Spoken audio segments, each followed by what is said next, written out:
Hello, everyone. Welcome home to Easy English Spark, your cozy place to master English listening and speaking skills. Today, we'll explore a beautiful 10-chapter story that will help you learn new words, natural expressions, and boost your confidence.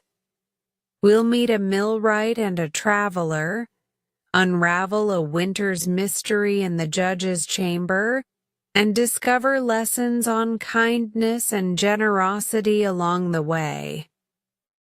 Grab your favorite seat, get your notebook ready, and let's light up your English journey one chapter at a time.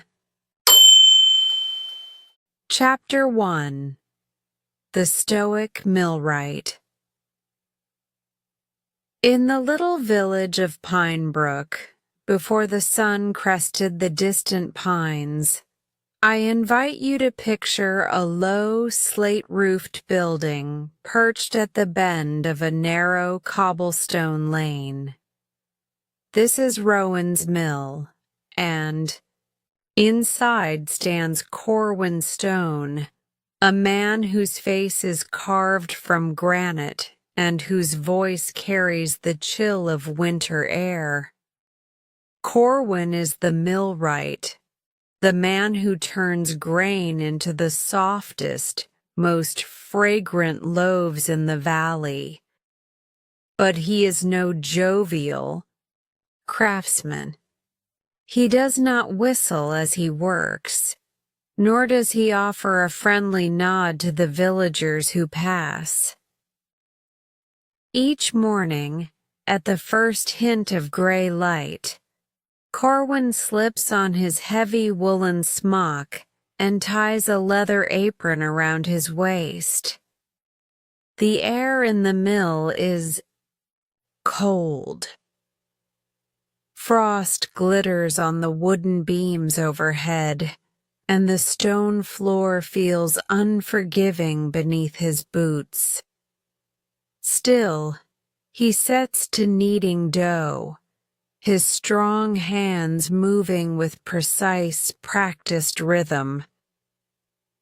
He sighs as he measures the flour, never more, never less, complaining under his breath about the weight of the world, the early hour, the biting wind, the endless toil of his craft. Outside, the village awakens. Smoke curls from chimney stacks.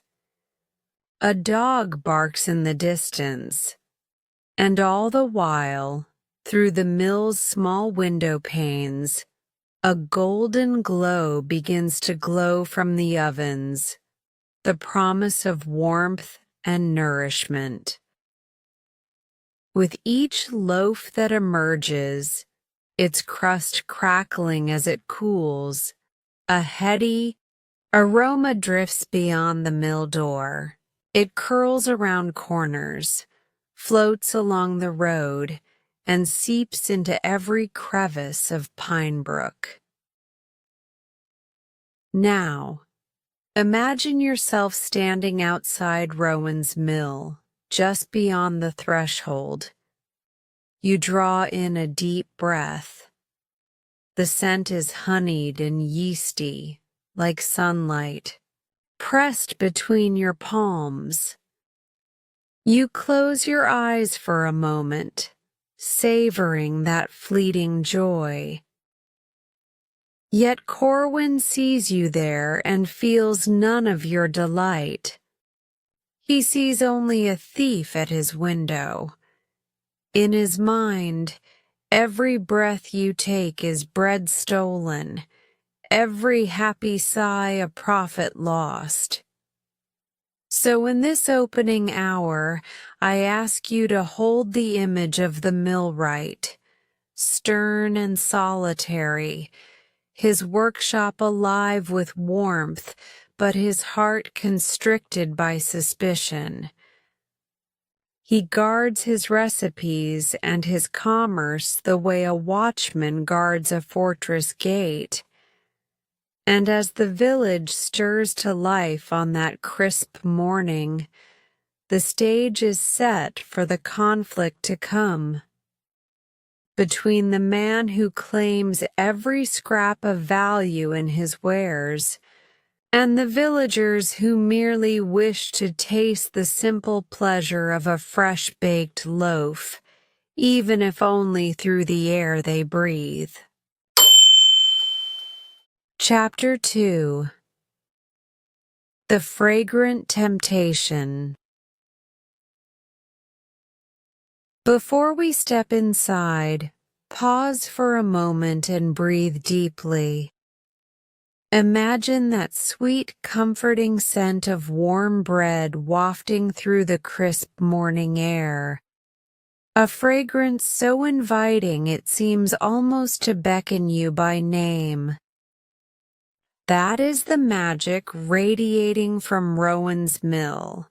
Yet this magic is a thorn in Corwin Stone's side.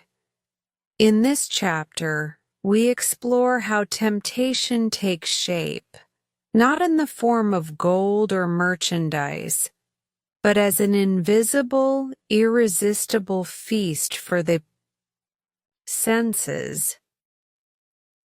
From the moment his ovens glow to life each day, Corwin hears the soft hiss of steam as dough meets heat, and he watches through the narrow slit of his workshop window as golden loaves tumble onto wooden racks.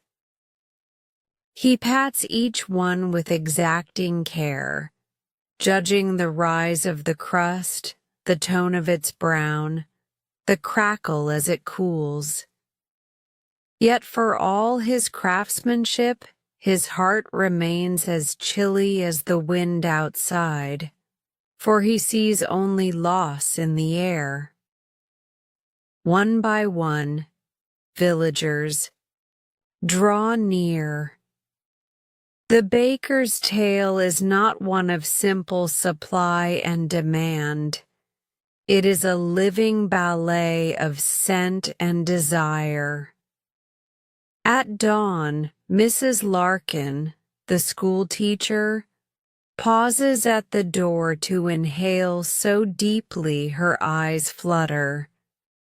Mr. Bromley, the cobbler, leans, his shoulder against the stone lintel, closing his eyes and tilting his head back to capture the fullest measure of that aroma.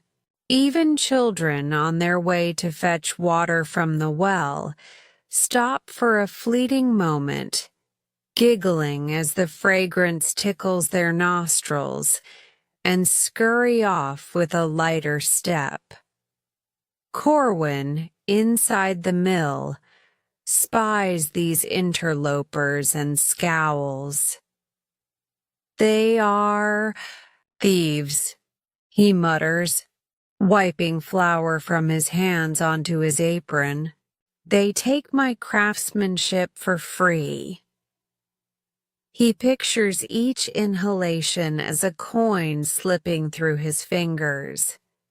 In his mind's ledger, every breath of that ambrosial air must be accounted for. And so, the temptation is born, not for the villagers, but for Corwin himself. He is enticed by the thought of monetizing his very atmosphere. He begins by experimenting. In a corner of the mill, he places several small glass jars, their mouths sealed with wax.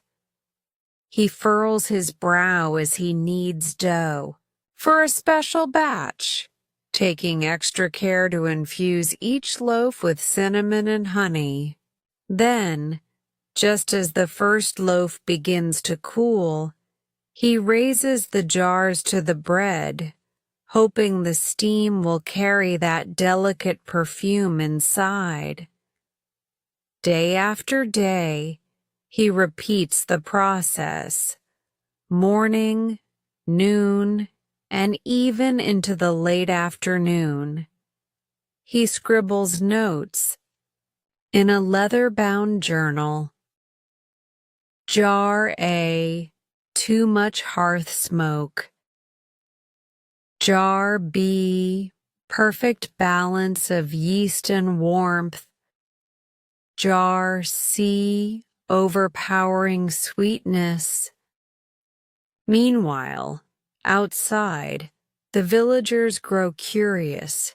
They murmur among themselves, "What are those jars for? Do you think Corwin plans to sell us his smell?"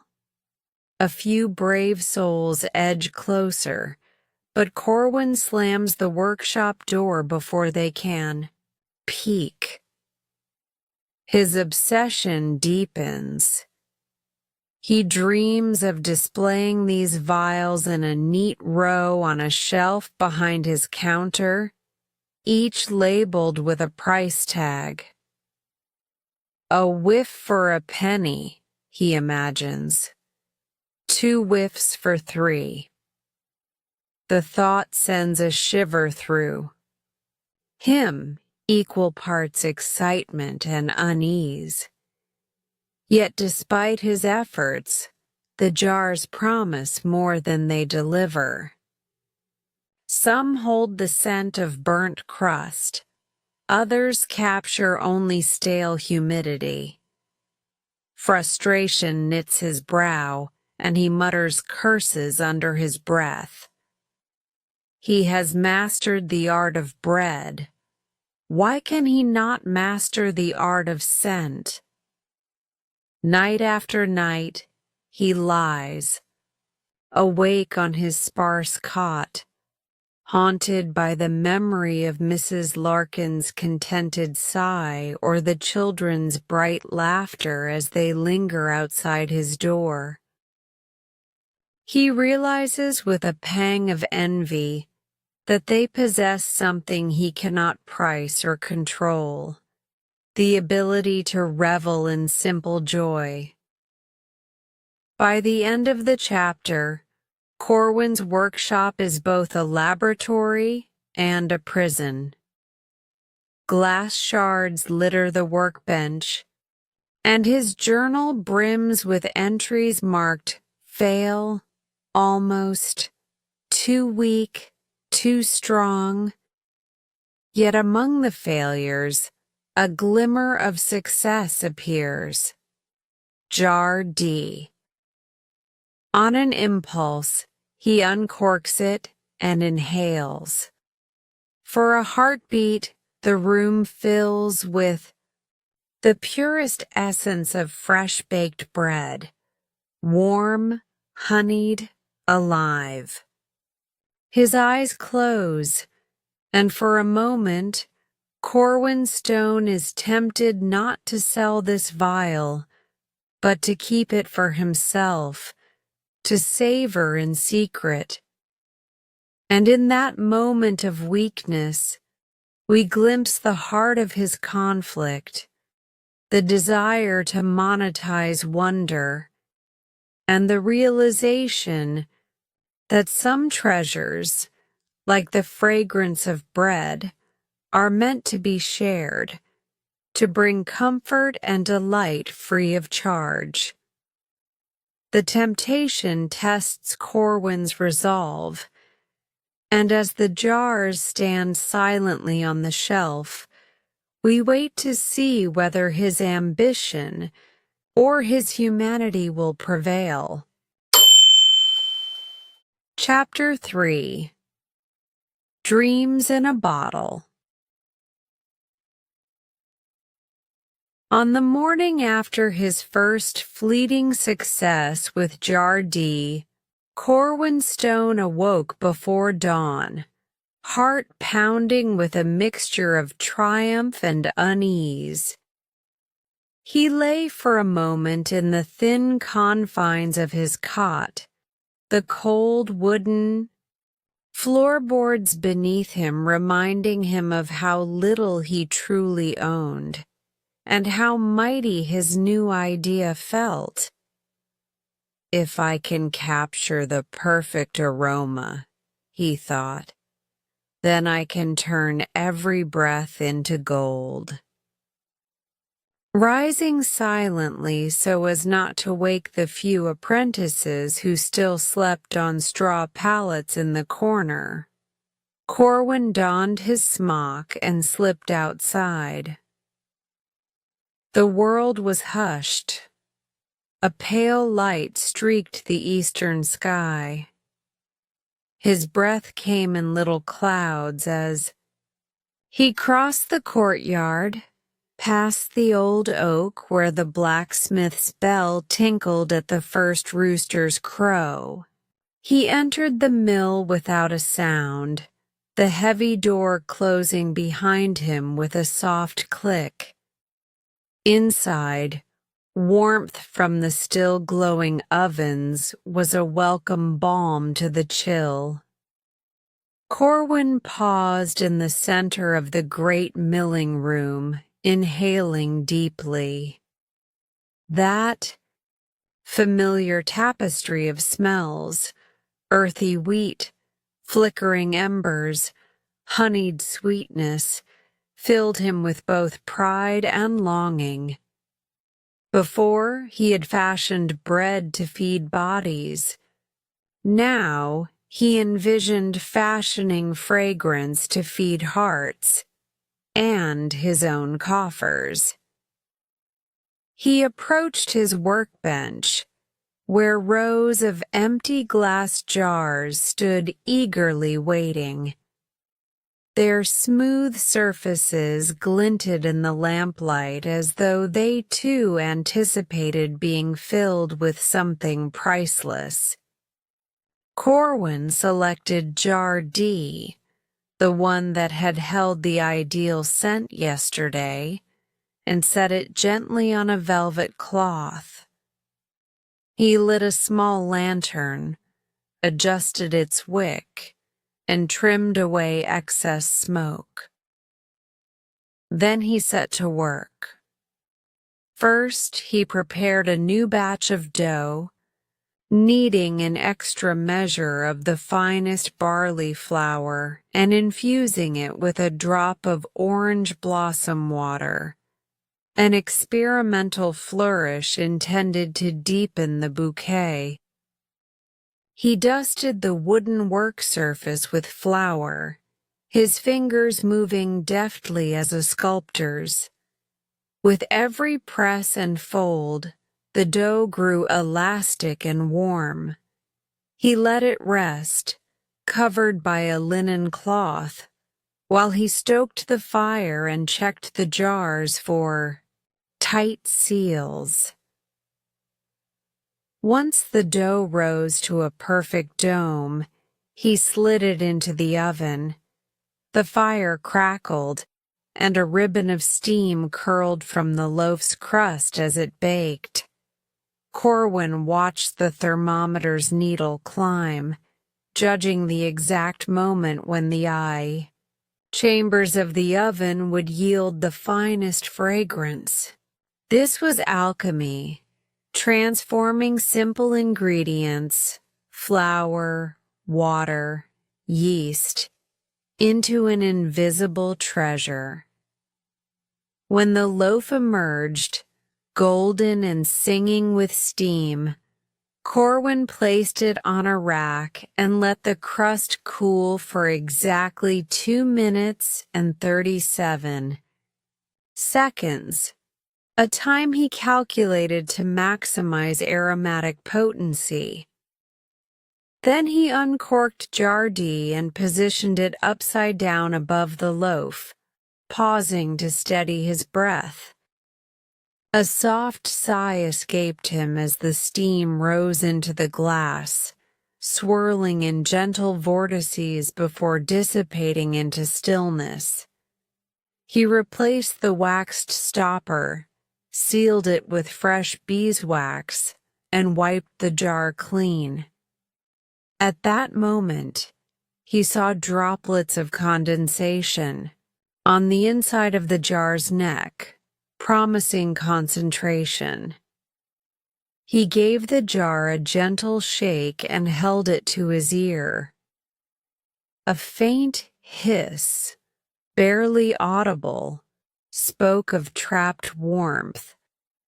Corwin reached for a small reed, a delicate sliver of rattan, and inserted it into the jar's neck.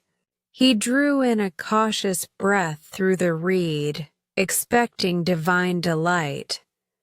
For an instant, he felt the full bouquet of his craft, the board's wood, the hearth's crackle, the orchard's blossom, all woven together.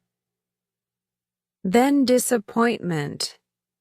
The scent felt muted, as though half its life had been left behind on the workbench.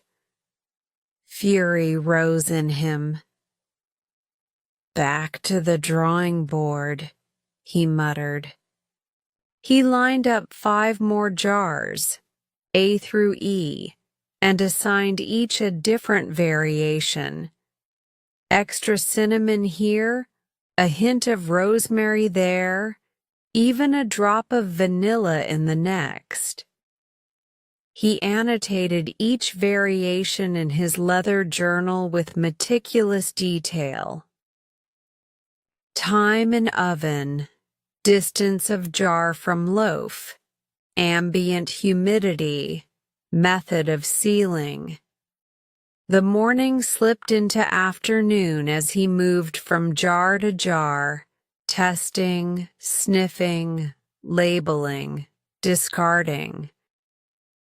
By dusk, the mill was thick with lingering fragrances, a chorus of perfumes overlapping like a crowded marketplace. Corwin's eyes burned from inhaling too many concentrations. He rubbed his temples, grimacing. Yet even as fatigue pulled at his limbs, hope glowed brighter than the hearth fire.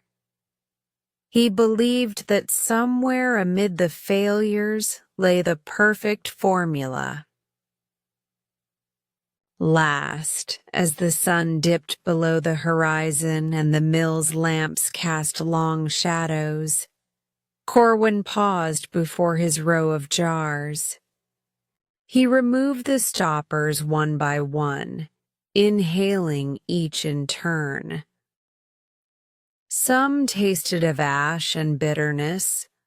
Others were sickly sweet or faint as the half-forgotten memory of a dream. But then he reached jar F, a vessel he had almost overlooked, the one he had filled in haste without expectation. He lifted it reverently, took a measured draw, and nearly stumbled backward. There it was, the essence of dawn breaking through mist, the warmth of soft crust beneath fingertips, the gentle promise of comfort and sustenance distilled into air. His chest tightened with emotion he had never allowed himself to feel.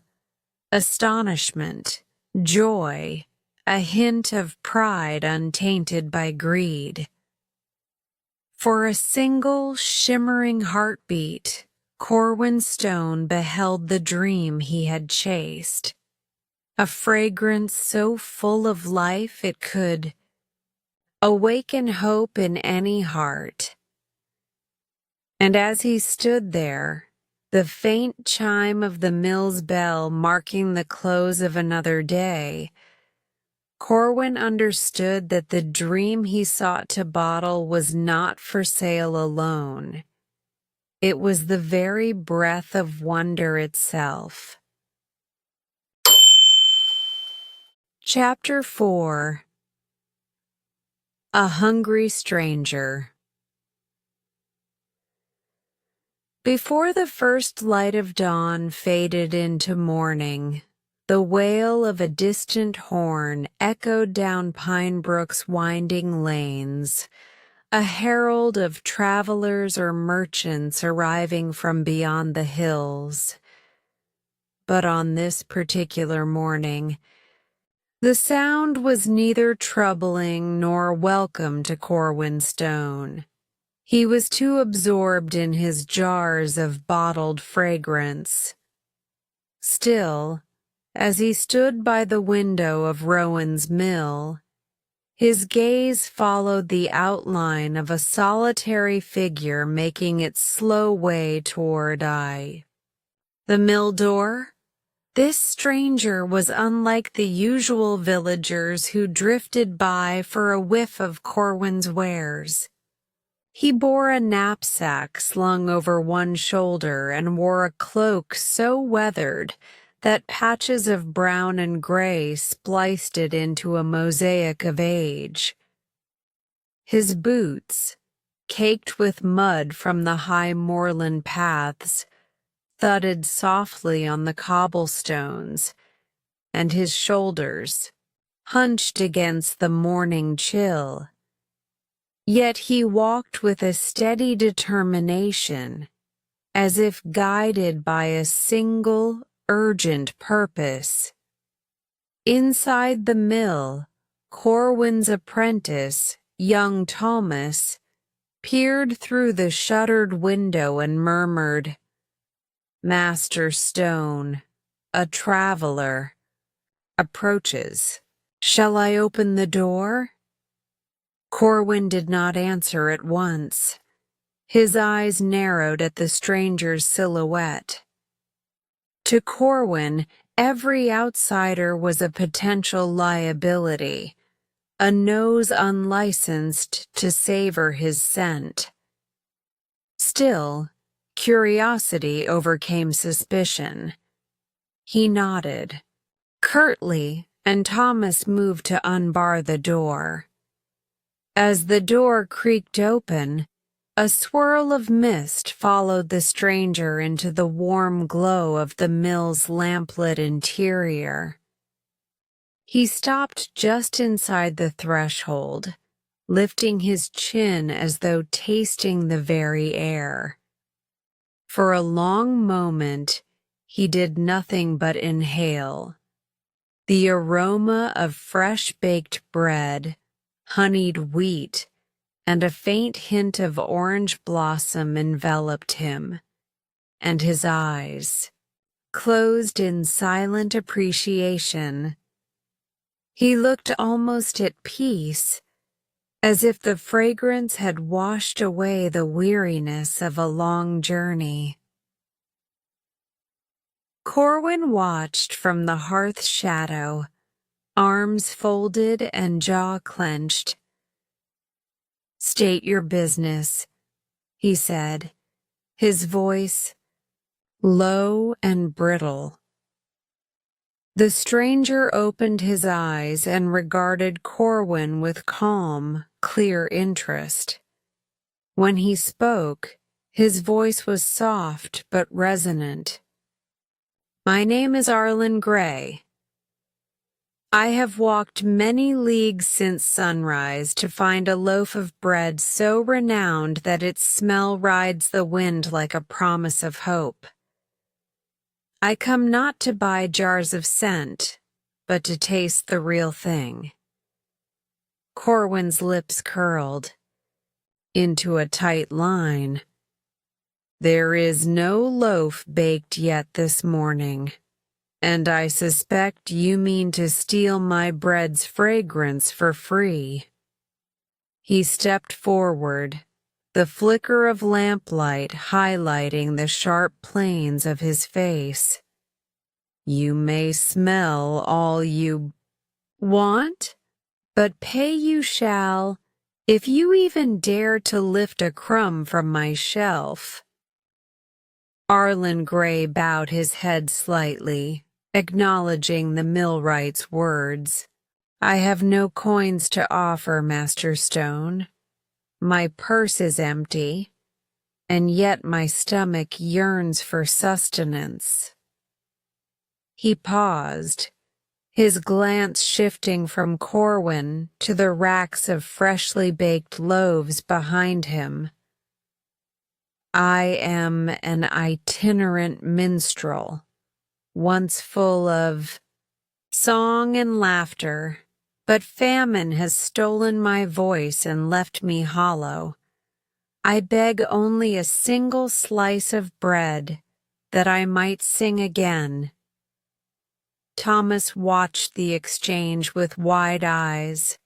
He had often heard of Corwin's stinginess, but never seen the Millwright. Confronted with genuine need, Arlen's simple plea tugged at something buried deep in Corwin's chest, a memory of youthful hunger, perhaps, or a moment of undeserved generosity long since forgotten. Yet Corwin's heart remained steadfast. "Begone," he said, turning away. "I deal in commerce, not charity. Those who cannot pay must find another hearth for their song." He met Arlen's gaze with unyielding gray eyes. "The wind carries my bread's fragrance free for all. The taste is reserved for those who bargain fairly." Arlen's shoulders sagged, but he did not retreat. Instead, he stepped closer, the soles of his boots leaving soft impressions in spilled grain on the floorboards. "Master Stone, the world beyond these walls is full of barren fields and silent inns. I asked only for a morsel, and yet you close your door against a man whose only theft is the theft of breath." His voice quivered with earnestness. "If I have stolen anything, let it be my song that I owe, not your scent." For a heartbeat, Corwin's hand hovered over the counter, half in reflexive demand for payment, half in silent hesitation. At that moment, the jars on his workbench caught his eye. Rows of glass receptacles, each promising the captured essence of warmth and comfort.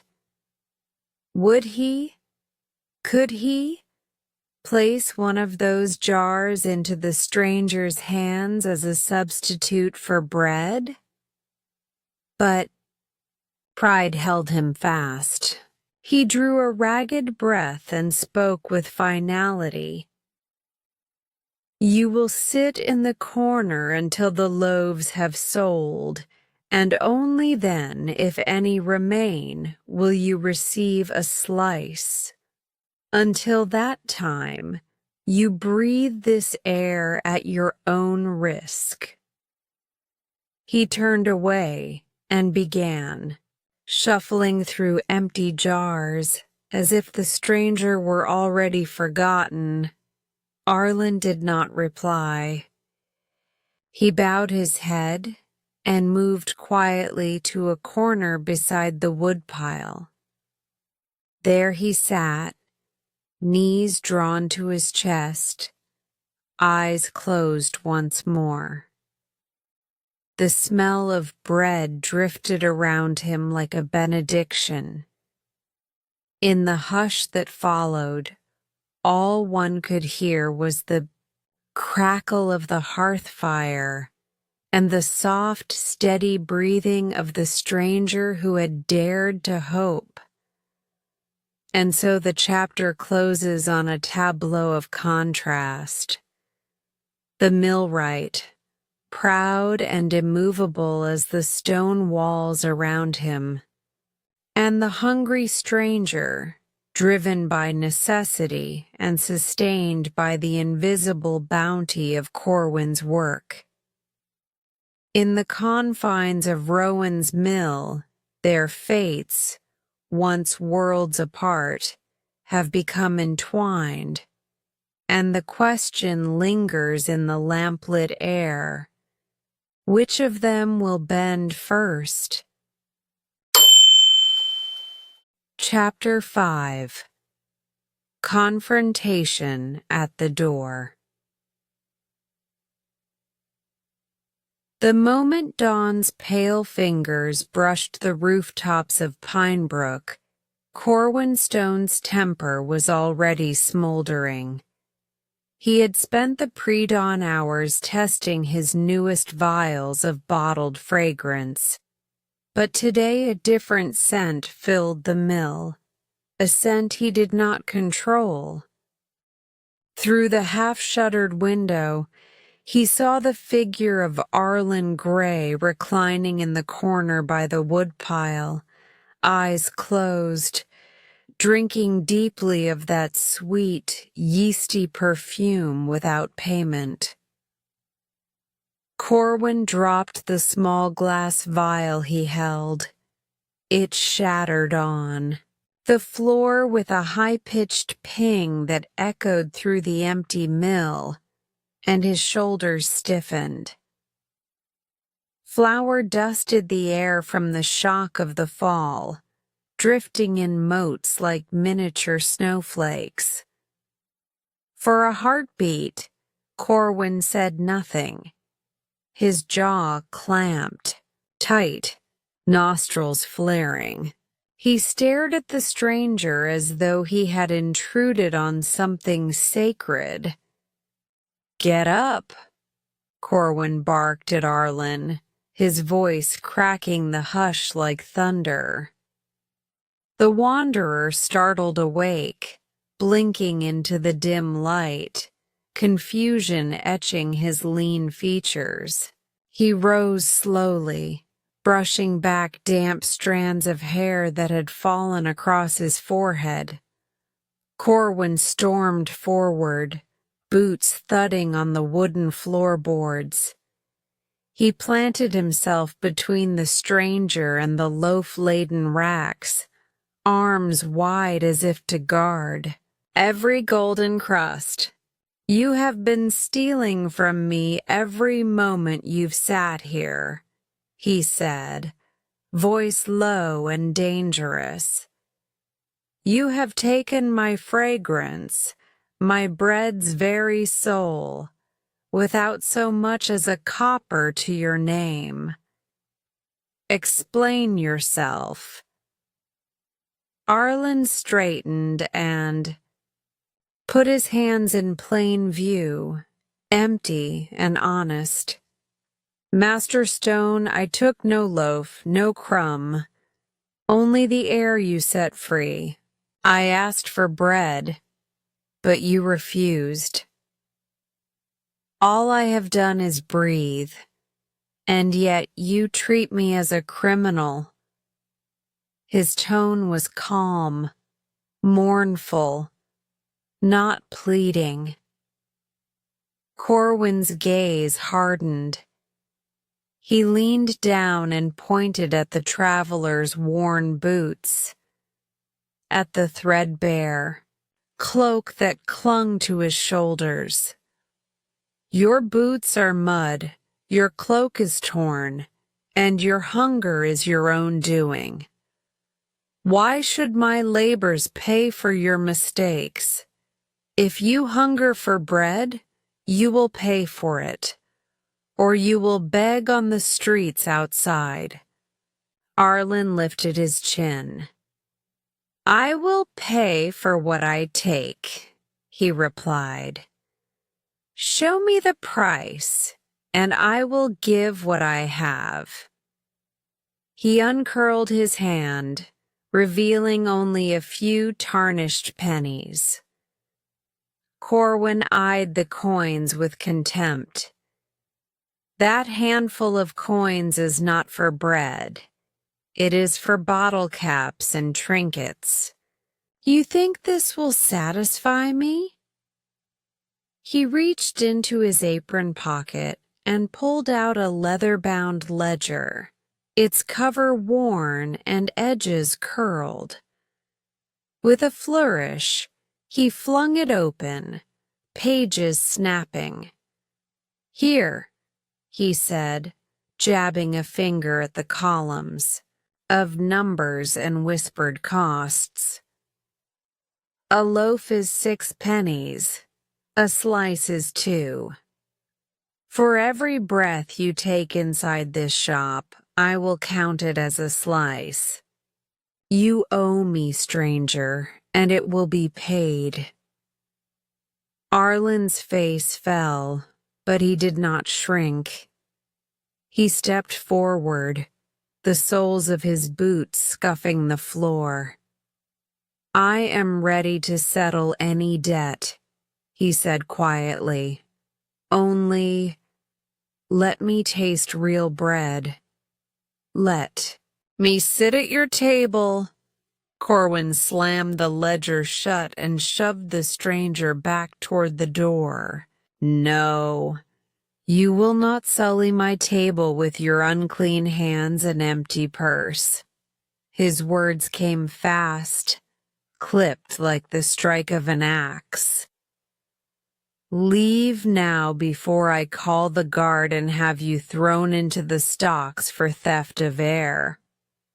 Arlen raised, his voice firm but not angry.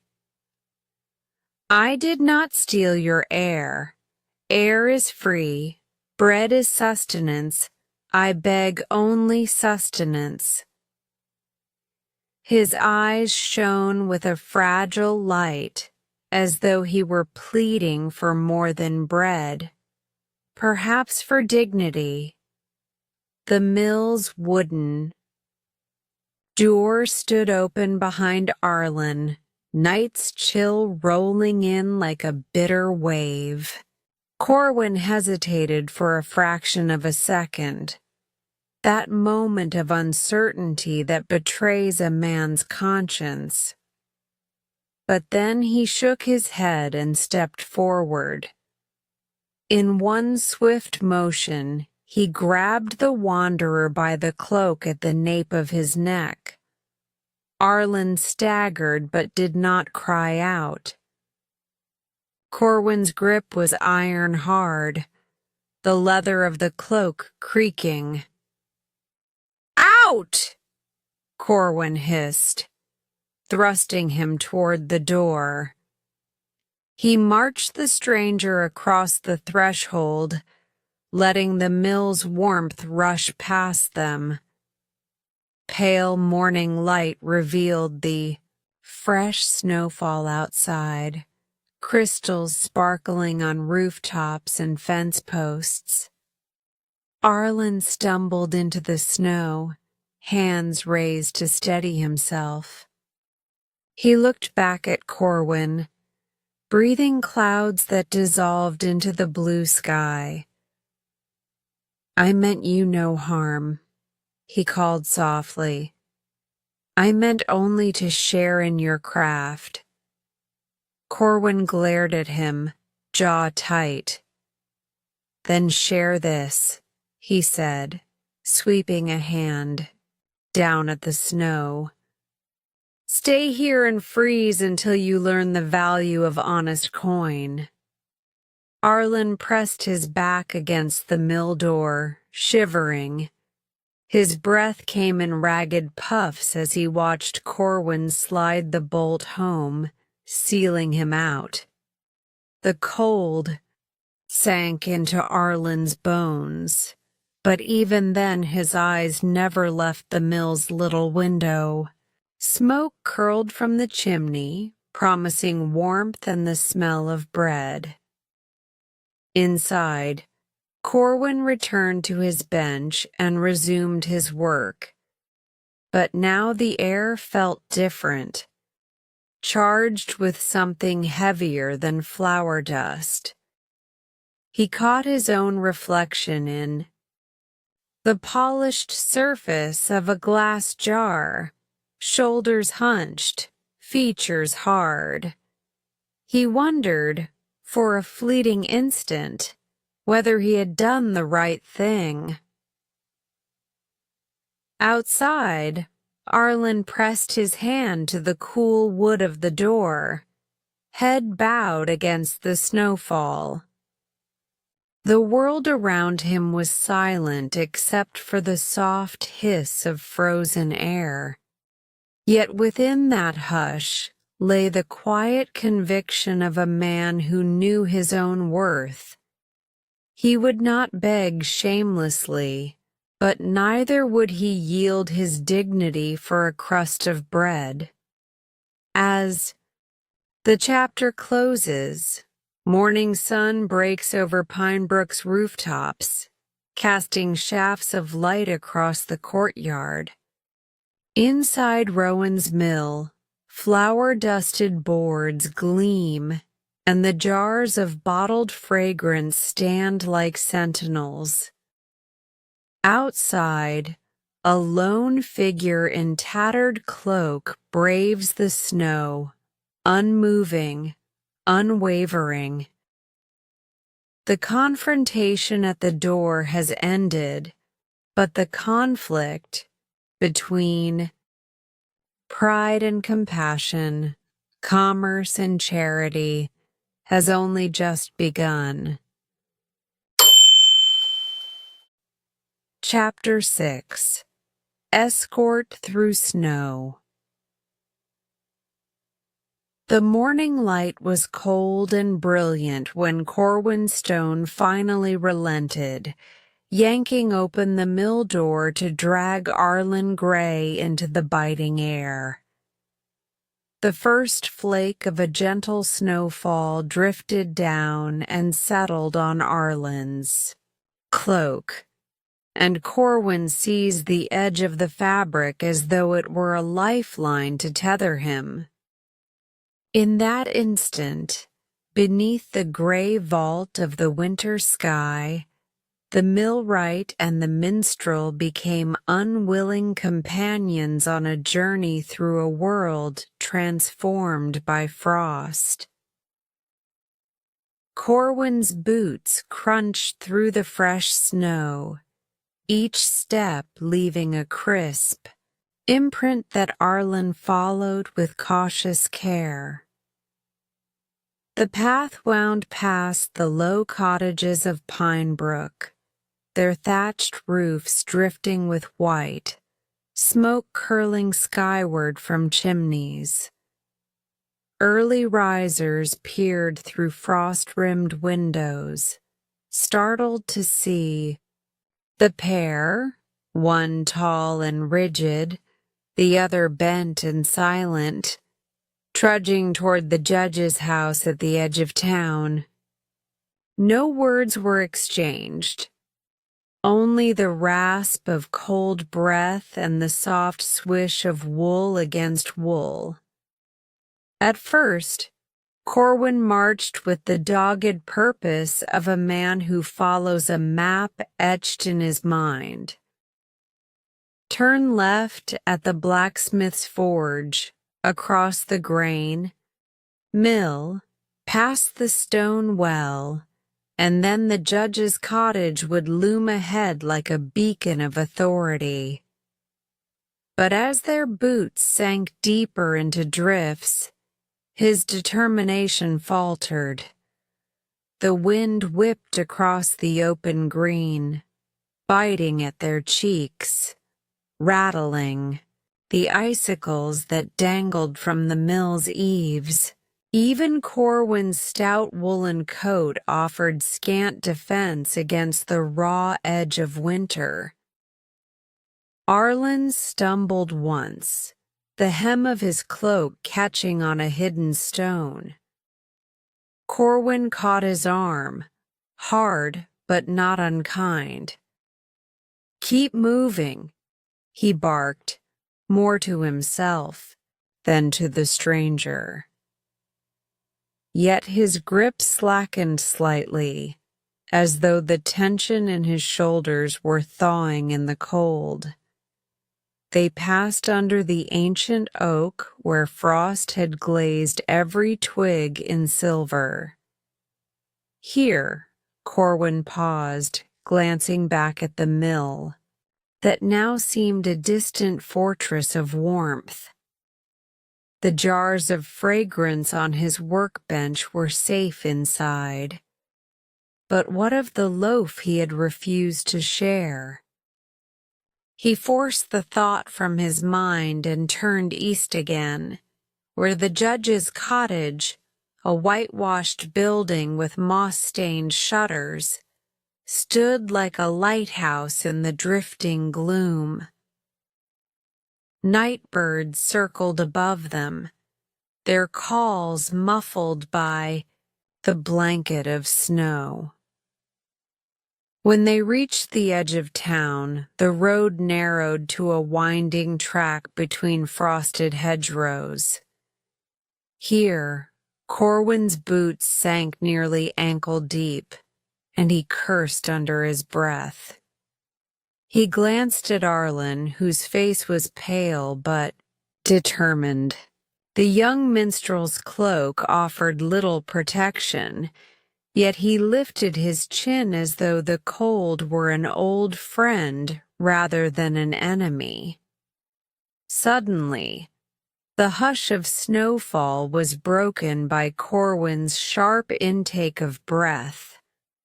He pointed to an irregular mound in the road, a traveler's cart, abandoned and half buried.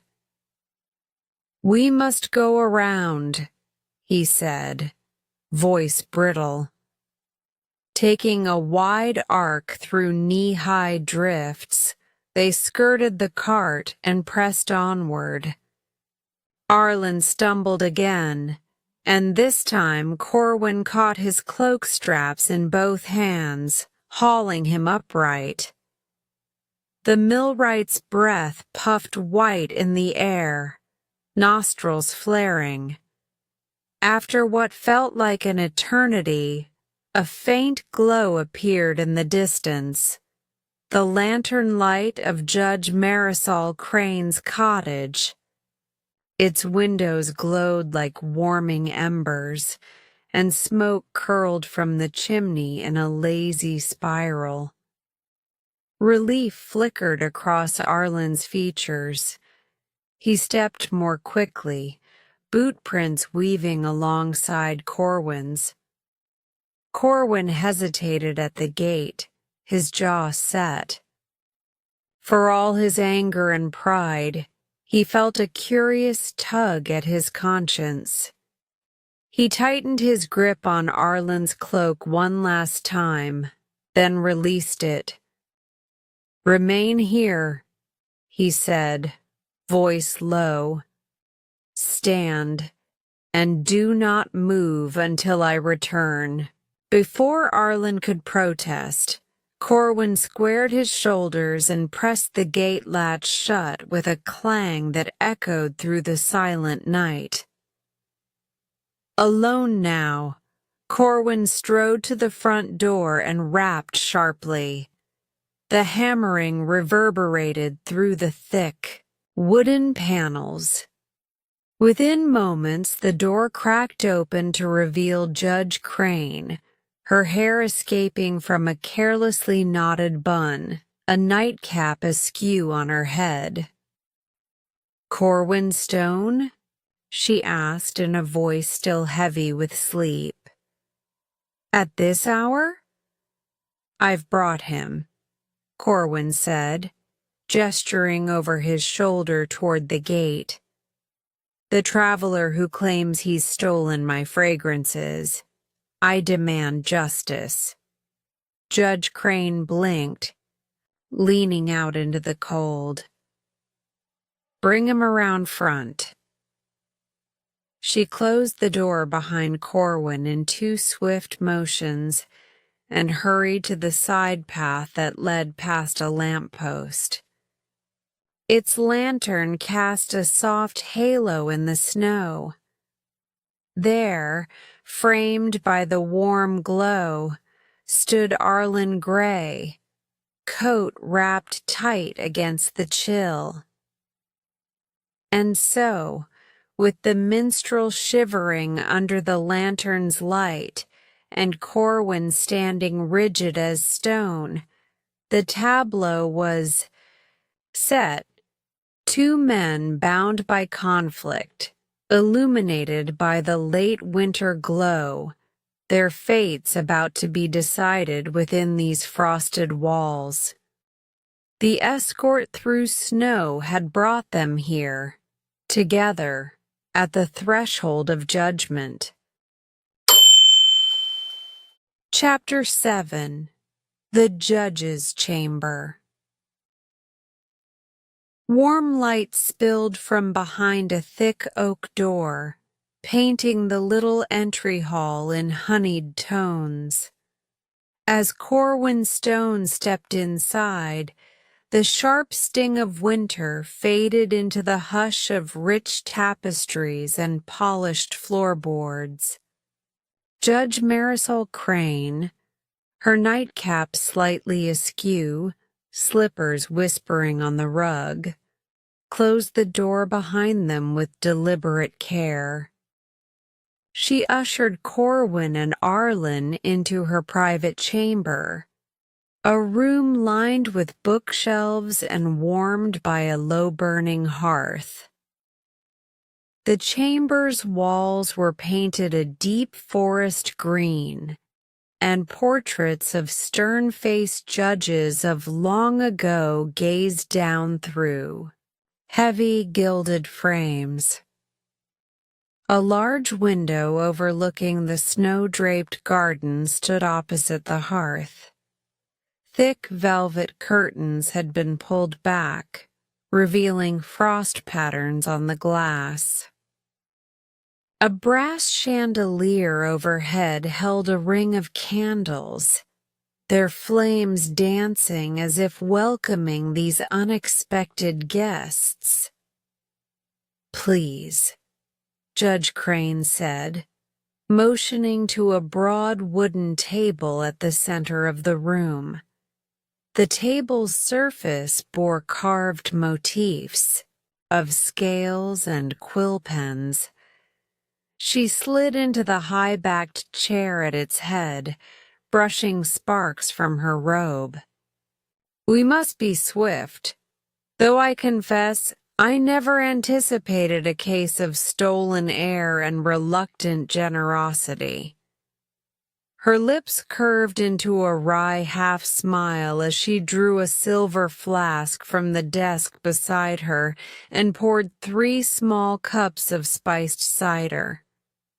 "Drink this," she urged, offering the first cup to Corwin. Corwin accepted it with a curt nod, fingers tightening around the warm pewter.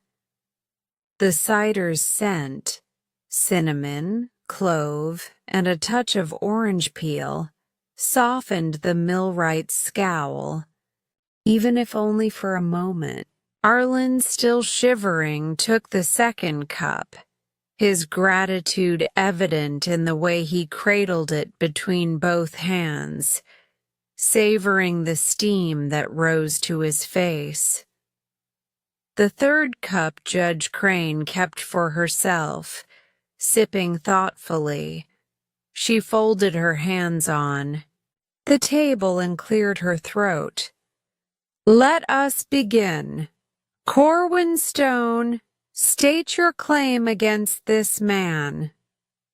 Her gaze was patient but unyielding, as if she held the scales of justice itself in her mind. Corwin inhaled deeply, the warmth of the cider steadying him. He squared his shoulders and set the cup aside. "Your Honor, I am a simple craftsman. I bake each loaf by hand, measure every ingredient with care, and stoke the kiln through freezing nights. My bread's fragrance drifts through the village, drawing customers, yet this man sat in my mill, breathing that aroma without payment or permission, He has stolen the very essence of my labor. He produced his battered ledger and opened it to a page marked Smell Accounts.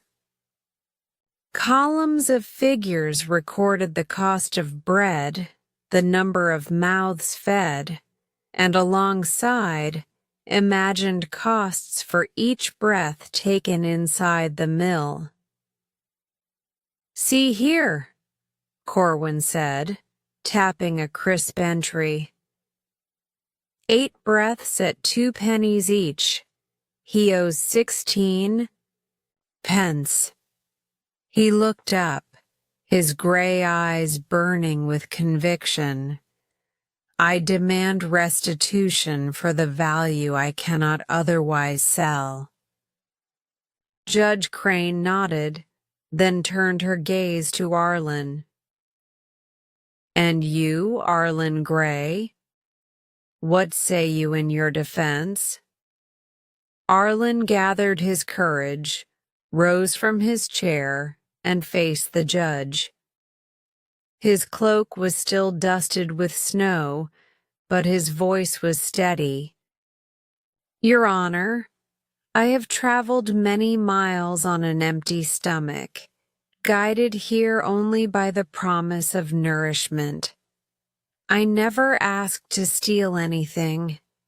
I inhaled the fragrance of Master Stone's bread as all villagers do when the ovens glow at dawn. Air, I believe, is free, just as justice should be." He paused and gave a small bow. "If I have wronged him, let it be my song he claims, not my breath. For I cannot pay in coins I do not possess." Judge Crane listened without interruption, eyes closed for an instant as if weighing each word. Behind her, the fire crackled and cast flickering shadows on the books lining the walls. The only sound in the chamber was the distant howling of the wind outside and the steady drip of a melting icicle beyond the window. At last, she opened her eyes. They were clear, bright, and wise with experience. "I have heard both your testimonies," she said, her voice calm. "Corwin Stone, your craftsmanship is beyond reproach, and you deserve fair recompense for your labor. Arlen Gray, your honesty and humility are equally clear, and I see no malice or deceit in your heart." She leaned forward, resting her arms upon the table. But justice is not merely the exchange of goods for gold. It is the recognition of human need, the balance between law and mercy. She stood, moving around the table to reach a small cabinet built into the wall. From within, she withdrew 2 objects. A slender reed carved from elderwood, and a coin purse containing 3 copper pence. She returned to the table and set them before the pair. "Corwin, I decree that you may collect your payment, but not in the way you demand." She tapped the purse. "These 3 pence belong to Arlen Gray. Take them, if you will." Corwin's eyes widened, and he reached hesitantly for the purse. Judge Crane lifted her hand. "Not yet. First, take this reed," she said, handing it to Arlen. "Hold it to your lips and blow into it." Arlen did so. A small, wheezing note emerged, an imperfect but earnest tune. From the reed's end, the sound echoed once, then faded. Judge Crane clapped softly. "Do you hear it, Corwin? That melody is Arlen's payment, the sound of music braided with gratitude, and music like fragrance cannot be hoarded or sold. It belongs to all who listen." She placed the reed beside the purse. "Now, Corwin, you may take these 3 pence. Corwin stared at the copper coins as though they burnished steel. The ledger's weight vanished from his mind, replaced by something unfamiliar: humility. He lifted the purse, then set it back, down, covering it with a calloused hand.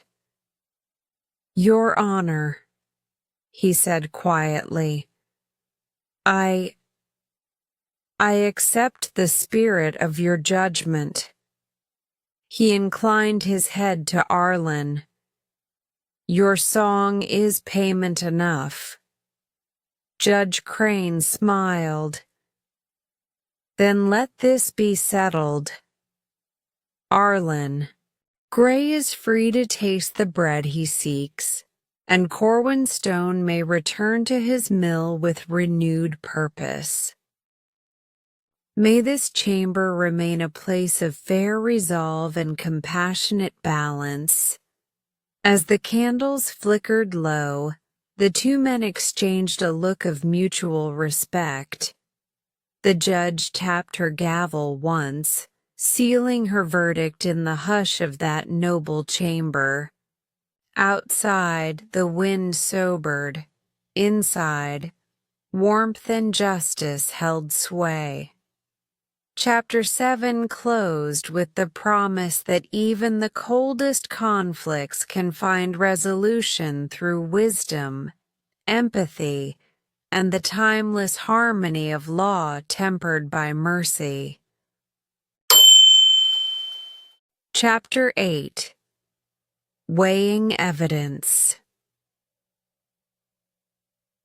Silence settled over Judge Marisol Crane's chamber as the last echoes of the silver gavel faded against the wood-paneled walls. Corwin Stone stood on one side of the great table, arms folded across his chest, the 3 copper pence resting heavily in his palm. Opposite him, Arlen Gray clutched the elderwood reed, a symbol of his payment, his cloak still dusted with snow from the walk. Between them lay the battered ledger, the empty flour sacks, and the row of bottled fragrances on a sideboard, each jar a witness to Corwin's experiments. Judge Crane steepled her fingers and gazed first at Corwin. "Corwin Stone," she began, softly, "you have argued that each breath in your mill is a theft against your livelihood, that the invisible bounty of scent must be valued in coin. Yet you recognize that this man's song supersedes mere copper." She paused, letting those words settle. Corwin's gray eyes flickered as he looked down at the coins. He cleared his throat. "Your Honor, I have spent my life perfecting my loaves. Flour, water, heat, they yield substance, but fragrance." He reached over to a nearby jar labeled Dawn's Embrace, lifted it, and inhaled. "Fragrance drifts freely on the wind, and I believed it mine to claim. He set the jar back gently, as though it might shatter. Judge Crane turned her attention to Arlen. Arlen Gray, you insisted air is free, that to breathe these aromas is no crime. Yet you have no proof of your innocence, save your own word and the tune you played on this reed. She tapped the reed lightly on the table. Music and scent are both intangible. How shall we measure one against the other? Arlen raised his gaze. Your Honor, I stole nothing but the labor of my lungs. Still, if honesty and creativity hold value, I offer both. My word that I meant no harm, and my song, the truest expression of gratitude I possess. He took a breath and hummed a few notes, a simple, plaintive melody that rose and fell like a gentle brook over rocks. The notes lingered in the air, inviting warmth back into the chamber. Judge Crane listened with her eyes closed, then smiled. She reached for the ledger. Corwin, is this book accurate? She pointed to the columns where Corwin had calculated debts in pence per breath. It is, Corwin admitted.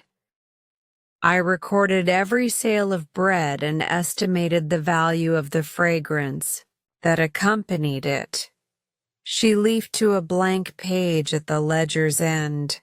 But here, she said, you made no entry for acts of generosity.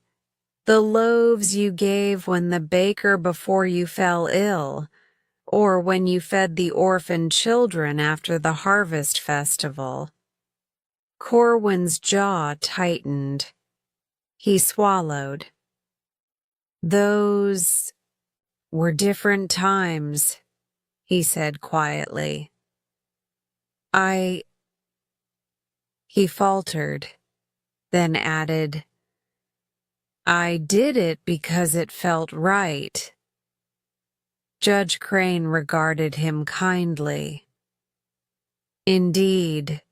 And yet those unrecorded moments nourished you in return, through gratitude, goodwill, and reputation.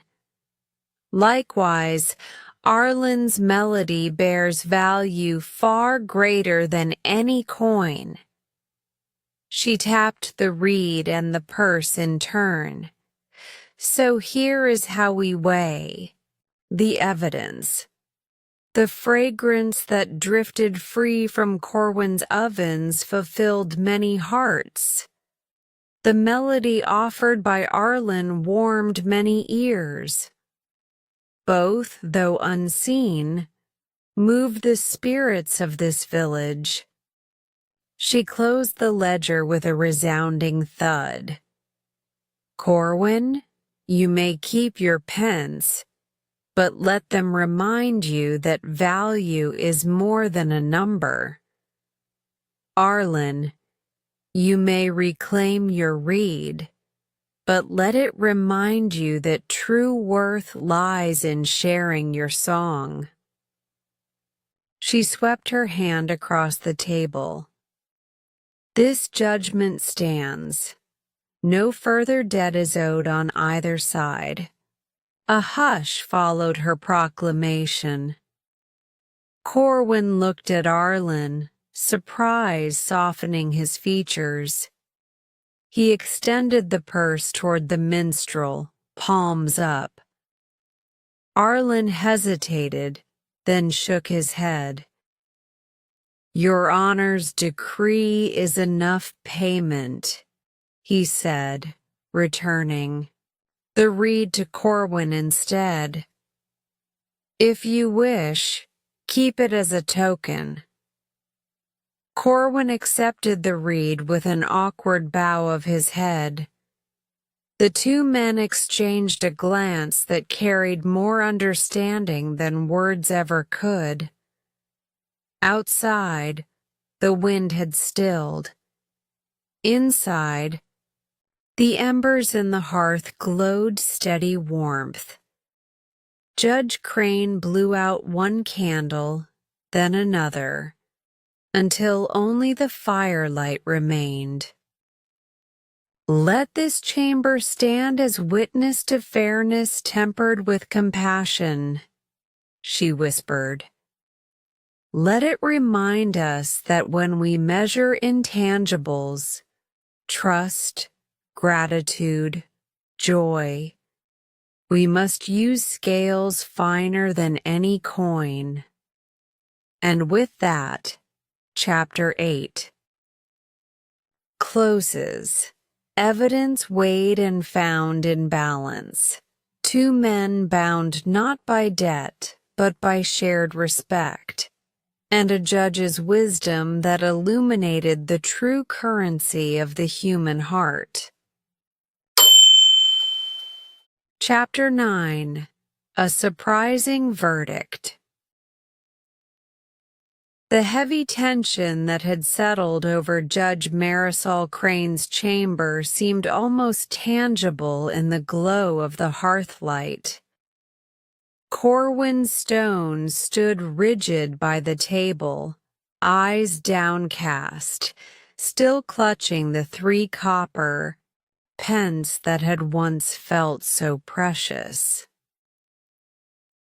Arlen Gray, lean and resolute, held the elderwood reed like a talisman at his side. Between them lay the battered ledger, the row of empty jars, and the remnants of spiced cider in their cups. All waited, breath held, for the final words that would settle their fate. Judge Crane folded her hands upon the table and regarded the two men in turn. "I have listened to your testimonies, examined your evidence, and considered the worth of both fragrance and music," she began, her voice calm but firm. "Now I will announce my verdict." Corwin felt his heart pound beneath his woolen smock. He lifted his gaze to meet the judge's, searching for any sign of mercy or censure. Arlen, too, squared his shoulders as though preparing to accept whatever sentence came. The judge drew a deep breath. "Corwin Stone," she said, addressing the millwright first, "you claimed compensation for each breath the young man took in your mill. You tallied 8 breaths at 2 pennies apiece, insisting he owed you 16 pence. She paused, letting the arithmetic hang in the air. "Yet here he stands, having offered 3 pence, his entire purse toward that debt." Corwin shifted his weight. He opened his mouth to speak, but the judge raised a hand, forestalling him. "And you, Arlen Gray," she continued, turning her gaze to the minstrel, "insisted that the air you breathed was free, that scent cannot be stolen any more than melody can be caged. You offered your song in payment, an intangible currency he found more valuable than coin." Arlen nodded, eyes steady. Judge Crane steepled her fingers again. "Both of you are correct in principle. Fragrance is born of labor, and song is born of spirit. Both can nourish the soul, yet neither can be confined to a ledger. She leaned forward, voice dropping to a conspiratorial hush. Therefore, my verdict must be as clever as the case itself. She reached beneath the table and produced a small wooden box, its surface inlaid with scales of justice. Inside lay a single slip of parchment and a small silver bell. Corwin and Arlen exchanged confused glances as Judge Crane tapped the bell, causing its clear tone to ring through the chamber. "This bell's sound," she explained, "is our final measure of value." With a flourish, she unfolded the parchment. On it lay 2 lines written in careful script. "The value of cent is measured by the echo of coin. The value of coin is given life by the breath of melody." Judge Crane looked directly at Corwin and held out the 3 copper pence. "Corwin, you may collect these coins as payment." The millwright's eyes widened. He took a hesitant step forward. "But before you pocket them," continued the judge, "you must ring the bell once for each penny you receive." She tapped the bell again, its note lingering. Corwin swallowed, then held out the purse. He removed a single penny, placed it on the table, and gave the bell a firm strike. A clear, resonant chime rippled out. The judge inclined her head. "Good. Now the second penny."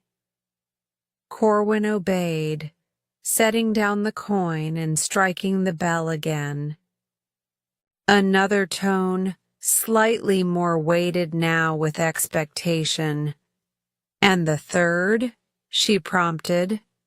Corwin hesitated, vision blurring with emotion. Pride, shame, wonder. He placed the final penny on the table. Slowly, deliberately, he struck the bell a 3rd time. The sound filled the chamber, crystal clear and joyous, then fading to a soft echo that seemed to linger forever between the walls. Judge Crane covered her mouth with one hand, as if stifling delight. "Do you hear it, Corwin?" she asked. "Each coin's ring has given life to this moment. That sound, brief though it is, carries more warmth and resonance than any breath you might have tallied." She gestured to Arlen. "And you, sir, have paid your debt fully, not in coins, but with the melody of those chimes." Arlen offered a small, grateful smile. "Your Honor's wisdom has taught me that value is not in possession, but in participation." Corwin's shoulders slumped, and he met Arlen's gaze. For the first time, something like a smile curved his lips. "Perhaps," he said softly, "I have counted everything but the true cost of kindness." Judge Crane rose, ringing the bell, one final time, its note resonating like a benediction. "Let this verdict stand," she declared. "Corwin Stone, the scent of your bread remains priceless, and Arlen Gray, Your song remains unconfined. May every ring of bell or breath of air remind you both that the richest currency is the joy we share. The judge ushered them to the door. Now go forth together, one to bake, the other to sing, and let Pinebrook witness the harmony of commerce and compassion. As they stepped into the corridor, Corwin laid a hand on Arlen's shoulder. "Come to the mill this morning," he said. "My ovens are hot and I have fresh loaves waiting for both of us." Arlen inclined his head, cloak swirling.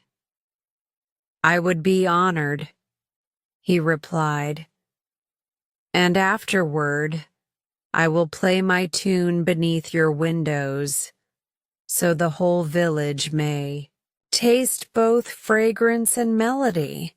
In that moment, beneath the watchful gaze of Judge Crane's chamber, two men whose conflict had once seemed unbridgeable found common ground in their surprising verdict.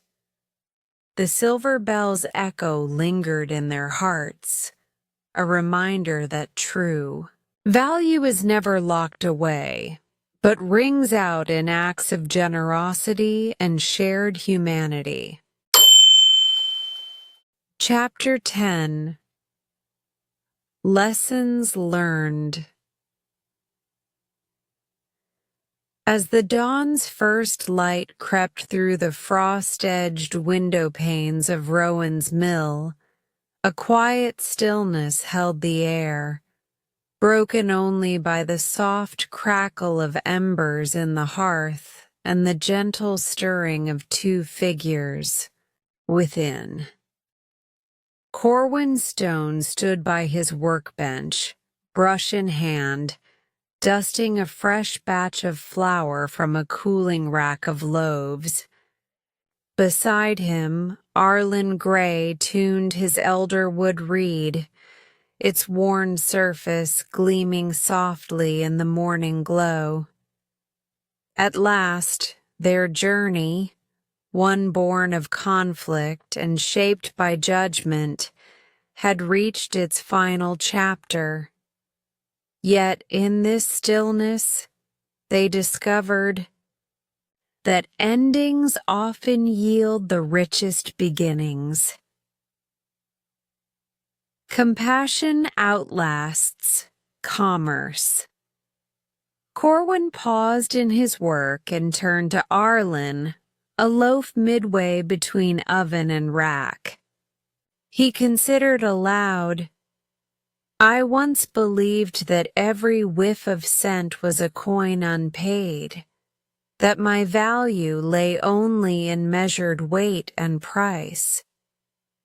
But I see now that to bake bread is not merely to sell sustenance, it is to nurture community." He lifted a warm loaf in both hands and offered it to Arlen. "Take this, my friend, and eat freely." In that gesture lay the first lesson. That kindness, once offered, enriches far more than any ledger entry ever could. The invisible currency of joy. Arlen broke the loaf in two, the crust crackling in their shared silence. He handed half to Corwin, who accepted it with a grateful nod. "Your Honor taught us that melody and fragrance are intangible gifts," Arlen mused between modest bites. "They cannot be owned, only shared." Through the rhythm of bread breaking and reed sounding, they understood that some of life's richest payments cannot be counted in pence, but are felt in laughter, breath, and song. Humility forges trust. Later, as they cleaned the workbench together, sweeping stray grains of flour into a bucket and polishing the wooden surface, Corwin admitted, "I was proud, and my pride blinded me to need. I judged each visitor by their purse rather than their heart." Arlen listened and replied, "Pride builds walls, but humility, a willingness to admit fault, lays the first brick of trust." As Corwin scraped hardened dough from a spatula, his shoulders relaxed. Trust, once a stranger, now warmed the mill's stones. Justice tempered with mercy. That afternoon, Judge Crane's silver bell arrived at the mill in a small chest tied with ribbon. Corwin and Arlen carried it together to the hearth, where it rested beside the hearthstone. "Let this bell remind us," Corwin said, "that justice, though necessary, should always be tempered with mercy." Each time its chime would echo through Pinebrook, villagers would recall how balanced judgment can soften conflict and restore harmony. Shared endeavors strengthen bonds. Evening found them kneading new dough side by side, Corwin guiding Arlen's hands in the folds and turns. "You have become my apprentice," Corwin announced with a rare smile. "Your presence here has taught me more than any ledger could record." Arlen laughed softly, responding, "And you have given me a home's warmth when I had none." Together they shaped each loaf, their camaraderie rising with the dough, kneading away the chill of former grievances. The power of story and memory. As the last task of the day, Corwin retrieved his leather-bound journal. He opened to a blank page and began to write. "Today I learned that the true measure of work is not in gold coins, but in the smiles it brings. I have learned to count acts of kindness alongside pence." Arlen leaned over and added in his careful script, "And I have learned that the song of gratitude carries farther than any melody I ever played alone." In the margins they sketched a small bell and a stalk of wheat, symbols to mark their transformation. This final lesson, that our stories, when written and remembered, guide our future choices.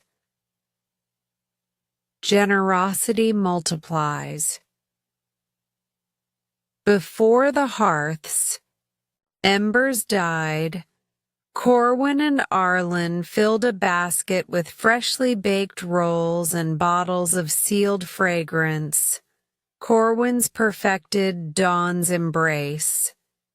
Together, they walked to the orphanage at the edge of town. There, they distributed food and fragrance vials to children whose smiles were brighter than any coin's glint. "Generosity," Corwin whispered to Arlen, "multiplies when shared." And in the children's laughter and gleeful gasps of scent, they saw that multiplication in action. Legacy of harmony. That night, as Corwin sat alone by the hearth. He rang the silver bell 3 times. Its clear chime rolled into every corner of the mill. May those who hear this know that fragrance and melody need not conflict, he murmured. May they know that harmony is the sweetest song of all. In that moment, he felt a peace he had never known, a legacy begun not by decree, but by the quiet lessons learned in humility, compassion, and shared purpose. And so, in the closing hours of Chapter 10, the mill stands warmer not just from its ovens, but from hearts open to the true currency of human kindness. Corwin Stone and Arlen Gray, once adversaries, now walk forward together, their story woven into the very fabric of Pinebrook. In each loaf broken, in every melody played, the lessons of their journey endure. That compassion outlasts commerce, that intangible joys shine bright, and that the richest treasure a community can claim is the generosity of its people. Great work today! Every moment you spend practicing brings you closer to mastering your English listening and speaking skills. Remember, progress comes with patience and consistency. If this story inspired you or helped you in your learning journey, don't forget to like, share, and subscribe to Easy English Spark channel for more lessons and stories. Keep listening, keep speaking, and keep believing in your growth. I'll see you in the next video. Take care and keep shining.